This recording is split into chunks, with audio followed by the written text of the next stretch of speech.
नमस्कार मित्रों, जय माता दी। स्वागत है आप सभी का हमारे YouTube चैनल के ऊपर।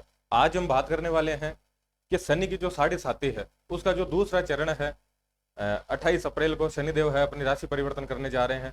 29 तारीख से शनिदेव है वो आपके कुंभ राशि के अंदर आने जा रहे हैं। तो कुंभ राशि है उस पर शनि की साढ़े साती का दूसरा चरण जो स्टार्ट होने जा रहा है। दूसरे चरण के अंदर कुंभ राशि के जातकों को कैसे कैसे रिजल्ट्स आने वाले हैं और किन किन चीजों के अंदर उन्हें सावधानियां रखनी चाहिए, ये सारी चीजें अपन चर्चा करने वाले हैं। सबसे पहले तो आपने शनि की साढ़े साती का पहला चरण देख लिया है, तो आपके कई चीजें समझ में आ गई है कि शनि की साढ़े साती है वो कैसे रिएक्ट करती है, कैसे वर्क करती है।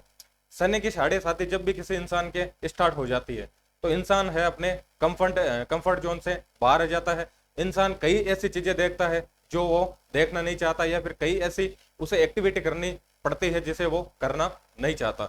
शनि के साढ़े साती का पहला चरण आपने देख लिया है। पहला चरण आपके सर पे था, पूरा का पूरा जो माइंड से रिलेटेड जो भी दिक्कतें थे वो आपने देख ली।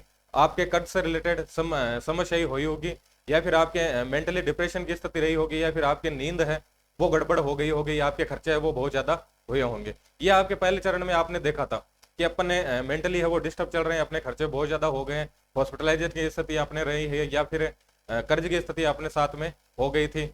तो ये सारी स्थितियां आपने पहले चरण में देखी थी।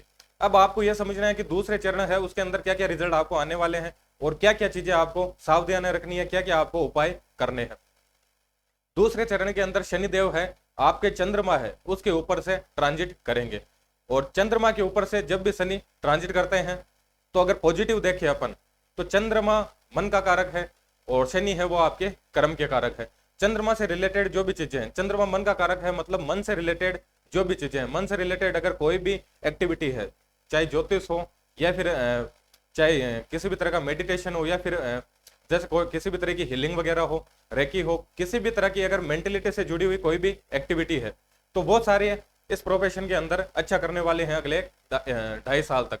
अगर कोई भी व्यक्ति टू ट्रेवल से जुड़ा हुआ है, टू ट्रेवल है वो भी अपन छोटी यात्राएं वो देखते हैं अपन चंद्रमा से, तो जो भी यात्राओं से जुड़कर किसी भी तरह की एक्टिविटी कर रहे हैं वो अपने बिजनेस के अंदर अच्छा करने वाले हैं। चंद्रमा है इसे अपन भोजन भी देखते हैं, तो अगर आप किसी भी तरह से भोजन से जुड़कर किसी भी तरह का काम कर रहे हो तो अगले 2.5 साल तक आप अच्छा करने वाले हो। लेकिन जो आपके मेंटल है उससे जुड़े हुए किसी भी वर्ग से नहीं है, या फिर फूड से रिलेटेड कोई भी बिजनेस नहीं कर रहा है, टूर ट्रेवल से रिलेटेड कोई भी बिजनेस नहीं कर रहा है, उनके लिए मनोस्थिति है थोड़ी गड़बड़ रहेगी, उनके डिप्रेशन की स्थिति रहेगी, क्योंकि चंद्रमा मन का कारक है और शनि आपके कर्म का कारक है। तो उनके माइंड के अंदर सबसे ज्यादा जो विचार रहने वाले हैं वो अपने कैरियर सेटलमेंट को लेकर या फिर कैरियर ग्रोथ को लेकर उनके माइंड में थॉट्स आने वाले हैं, सबसे ज्यादा विचार आने वाले हैं, सबसे ज्यादा उनको जो माइंड में रहने वाली चीजें हैं वो रहेगी उनके कैरियर को लेकर। तो कैरियर को लेकर उनके डिप्रेशन की स्थिति बन सकती है। अब ये स्थिति आपके लिए पॉजिटिव भी हो सकती है और नेगेटिव भी हो सकती है। अगर आप इसमें अपने ईमानदारी से एफर्ट्स लगाकर अपने कैरियर को लेकर अगर आप ईमानदारी से एफर्ट्स लगाए, उस पर अच्छे से काम करें, तो ये आपके लिए पॉजिटिव स्थिति हो जाएगी। और आपके आलस्य की स्थिति रही, आप एफर्ट्स सही से नहीं लगा पाए, या फिर सही से कैरियर है उसके लिए सही से काम नहीं कर पाए, तो आपकी ये स्थिति है वो पूरी की पूरी नेगेटिव हो जाएगी, और आपके जो बिजनेस है वो पूरा गड़बड़ हो सकता है, या फिर जिस भी कार्य क्षेत्र के अंदर है उसमें आपको लॉस का या फिर नेगेटिव एक्टिविटी का आपको सामना करना पड़ सकता है। तो सबसे पहले तो मैं बता दूं आपके मनोस्थिति है उस पर शनि का पूरा प्रभाव आने वाला है। आपको आपके माइंड में सबसे ज्यादा अपने कार्य क्षेत्र को लेकर, अपने काम को लेकर आपके थॉट्स है वो आने वाले हैं, तो ये स्थितियां आपके मानसिक रहेगी। उसके बाद में शनि देव है लग्न के अंदर आ रहे हैं और तीसरे घर से देखेंगे आपके तीसरे घर को। तो सबसे पहले तो आप अगर किसी भी कार्य क्षेत्र के अंदर है उसके अंदर आपको अपनी ईमानदारी से एफर्ट्स लगाने हैं।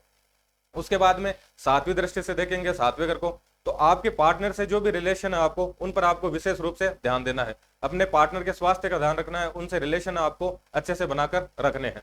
शनिदेव है 10वीं दृष्टि डालेंगे आपके 10वें घर पर, तो 10वां घर है आपके कर्म का। तो आप जिस भी कार्य क्षेत्र के अंदर है तो अपने काम को लेकर पूरी सजगता से, पूरी ईमानदारी से अपना काम करें, उसके अंदर किसी भी तरह की लापरवाही है, गड़बड़ी है वो ना करें, नहीं तो फिर आपके शनि की साढ़े साती का जो दूसरा चरण है वो आपको नेगेटिव रिजल्ट है वो दे सकता है।